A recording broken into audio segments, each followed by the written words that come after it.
Adelante. Muchas gracias, doctor. Muy buenas noches a todas y todos.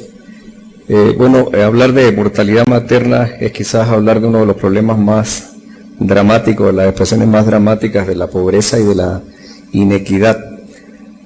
Vamos a, más que presentarles un modelo nuestro, es más bien nuestra experiencia, vamos a dar un leve recorrido por una vista del panorama epidemiológico, las recomendaciones que hemos tenido de unos estudios a profundidad que se hacen de los expedientes de muerte materna, las recomendaciones y algunas acciones que hemos llevado a cabo. Esto es lo que ha ocurrido en la Ciudad de México, en el Distrito Federal, desde el año 2007. Lo que está marcado en azul es el número total de mujeres que han fallecido en la ciudad, y las en rojo son las muertes por residencias, que son las que se le asignan a la ciudad. Hay un decremento permanente, todos los años ha disminuido un poquitito, del 2007 al 2011, sin embargo estamos muy lejos de lograr las metas del milenio, no solo a nivel local, sino a nivel nacional. Sin embargo, hablar de 89 a 54 casos menos, estamos hablando de un montón de mujeres que no fallecieron y de niños que tienen madre. Estas son las muertes por instituciones. Tenemos a la Secretaría de Salud del Distrito Federal, la Secretaría de Salud Federal, los Seguro Social, el ISSSTE, y es bastante alentador ver la gráfica de la Secretaría de Salud del Distrito Federal, que tiene una disminución permanente en escala hacia abajo desde el año 2007, desde que inició la administración. Es importante ver cómo hay variantes en los hospitales privados, sobre todo en el hogar y en el ISSSTE, que hay un aumento y luego disminuye en el 2011, con algunas variaciones también en el Seguro Social. Pero esto es una clara evidencia que está en la agenda del secretario de Salud, de los directores, del subsecretario, el problema de la muerte materna. Un poco de números, pero nada más para explicarles aquí, enfatizar: en la Secretaría de Salud se nos murieron 35 mujeres, los hospitales de la Secretaría de Salud en el año 2007, y el año pasado terminamos con 23. Entre el 2010 al 2011 hubo una disminución importante, aproximadamente de un 15%, lo cual es bastante alentador. Sin embargo, no vamos a bajar la guardia, vamos a seguir trabajando, y a continuación les voy a presentar algunas de dónde están ocurriendo más muertes maternas y cuáles son los resultados de los estudios que hemos hecho de los expedientes. Esto es Iztapalapa y esto es la Gustavo Amadero.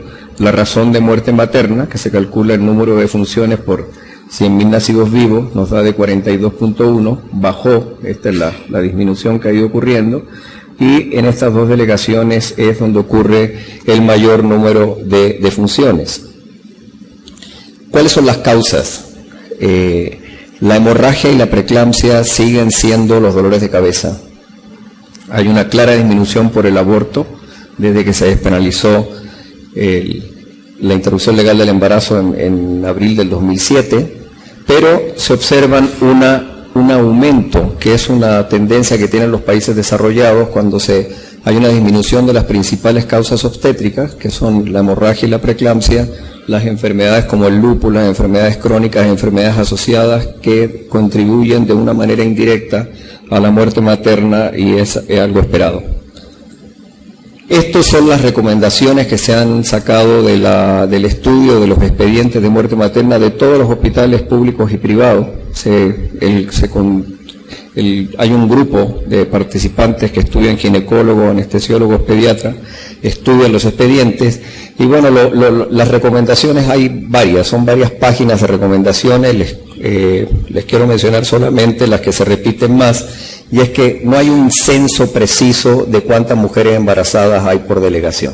Por eso que es muy alentador ver el estudio que presentó el doctor Eugenio González Almada, que están haciendo en Álvaro Obregón, porque han podido llegar a conocer con una precisión prácticamente absoluta de casa por casa qué es lo que está ocurriendo, lo que en salud reproductiva sería una intervención extraordinaria. Luego, en planificación familiar, todavía no echamos toda la carne al asador. Deberíamos colocar muchísimo más énfasis en planificación familiar, en identificar los factores de riesgo en las mujeres antes que se embaracen y hacer las referencias oportunas de los médicos generales a los especialistas. No dilatar ese proceso de la atención y resolver los eventos, las urgencias obstétricas oportunamente y de una manera eficiente, porque muchas veces también hay un manejo incorrecto de las complicaciones, no apegado a los lineamientos y a las normas. El puerperio, que es después del nacimiento, también se descuida muchas veces, ya hay patologías que se presentan, o a veces las pacientes siguen sangrando en las salas ya que están con sus bebés y ya dan sorpresas muy desagradables. Estas son las recomendaciones a primer y segundo nivel. Se repiten que la calidad del control prenatal debe ser buena, hacer un énfasis grande en las emergencias y en los riesgos, y en eso hemos hecho capacitaciones permanentes en las patologías más frecuentes, que son la hemorragia y la preeclampsia. Sin embargo, hay algunos problemas muy difíciles de poder resolver, como es asegurar que haya personal completo del equipo de salud las 24 horas, los 7 días de la semana en todos los hospitales. Evitar el rechazo, que haya un rechazo cero, evitar los retardos, sobre todo el retardo de la atención quirúrgica y cumplir con los lineamientos. Pero sí hay cosas que podemos hacer. Por ejemplo, podemos trabajar en la promoción y la consejería de la anticoncepción post-evento obstétrico, posparto, poscesárea, posaborto. Y estar seguro que tenemos disponibilidad de sangre y hemoderivados y capacitar a la gente de todos los niveles en el lineamiento de hemorragia, porque ahorita hay recursos, por ejemplo, como el misoprostol para las hemorragias, que los podemos usar en algunos momentos y no necesariamente los médicos lo usan y está en el lineamiento nacional. Entonces, de todas estas acciones hemos dicho, bueno, son muchísimas las cosas que vamos a trabajar, pero vamos a tomar las más importantes, a ver dónde podemos incidir. Y en esto hemos trabajado en asegurarlo del personal médico, aunque hay escasez de ginecólogos, se van, no hay plazas, se contratan por el Seguro Popular.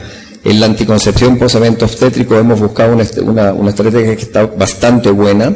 En la hemorragia, la primera mitad del embarazo, hacer todas estas capacitaciones, no solamente en los hospitales de la Secretaría de Salud, que manejan bastante bien, ustedes han visto la gráfica con la disminución sostenida de la muerte materna, sino que también en los bancos de sangre, y algo novedoso es el comando que tenemos, el comando de urgencias obstétricas y el Centro Regulador de Urgencias Médicas, y ahí trabajamos con Fernando, y ahí trabaja desde el secretario de Salud hasta los directores de hospitales. Es tratar de colocar un paciente, es lo que muchas veces, ese favor que nos pedimos y arreglamos la urgencia de colocar al paciente que llegó, que está tocando la puerta, que no se atendió.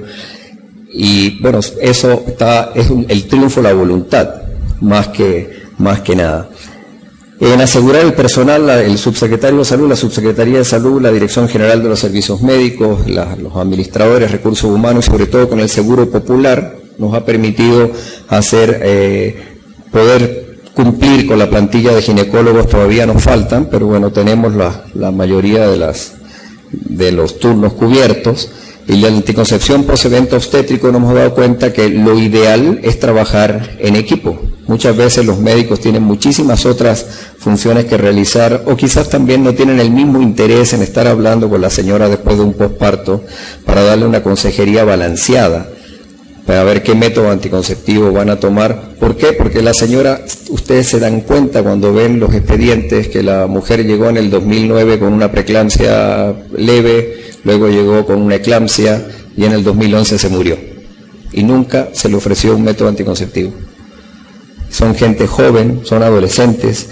Entonces hemos trabajado con un programa muy novedoso con el Population Council de consejería balanceada y también con algunos instrumentos de la Organización Mundial de la Salud y de Johns Hopkins para ver y acelerar este proceso de consejería. Estamos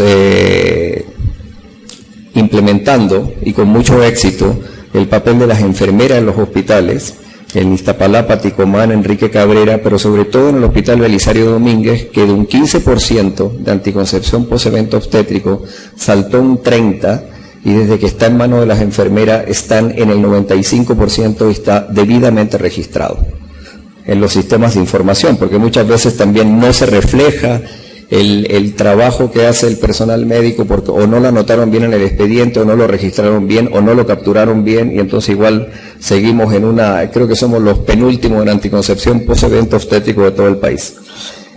Entonces aquí la lección es que hay que trabajar en anticoncepción post-evento obstétrico, la PEO, con un grupo interdisciplinario, médicos, enfermeras, trabajadoras sociales, todo el personal de contacto, disponer de una amplia gama de métodos anticonceptivos que los tenemos. Hay centros de salud, tenemos Mirenas, Implanón, y están funcionando maravillosamente bien. Estamos haciendo jornadas de salpingoclasia y vasectomía. El nuevo módulo de salud reproductiva que está en el México-España tiene una cantidad enorme de métodos anticonceptivos. Sinceramente es un ejemplo ese centro de salud, y se hacen jornadas de vasectomía que prácticamente son las que se hacen más en toda la Ciudad de México. Por supuesto, también trabajar en cómo registrar la información. Estamos haciendo talleres por hospitales, cómo hacer un registro correcto y poder hacer un reporte como debe ser, para que se refleje el esfuerzo que está haciendo la Secretaría a nivel federal. En hemorragia hemos participado no solamente en nuestra institución, sino con algunas otras organizaciones, en ayudar a capacitar, sobre todo en el uso del misoprostol y en el lineamiento de la hemorragia al primer trimestre del embarazo con otros hospitales.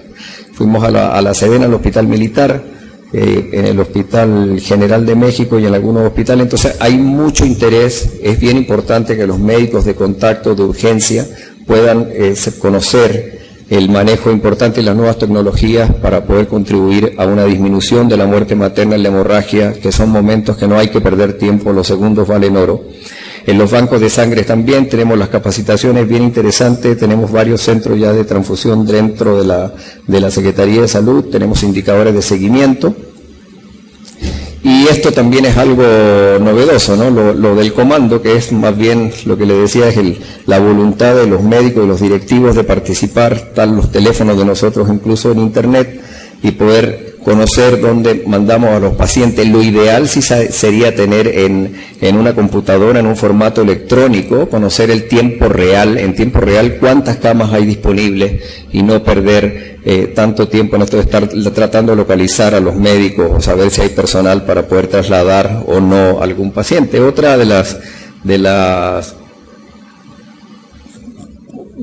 poner un Twitter o un blog probablemente va a ser otra de las ideas que tenemos, que los pacientes se puedan quejar y puedan llamar y saber dónde hay algún paciente desconforme o que no ha sido recibido, para evitar los rechazos. Sin embargo, la muerte materna, cuando llega al hospital, es el último eslabón. Detrás de eso es un problema multifactorial, de pobreza, de inequidad.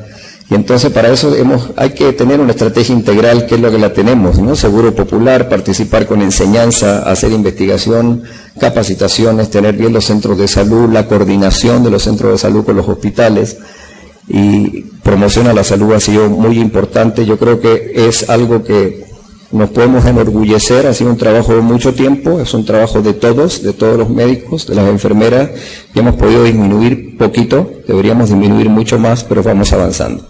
Muchas gracias.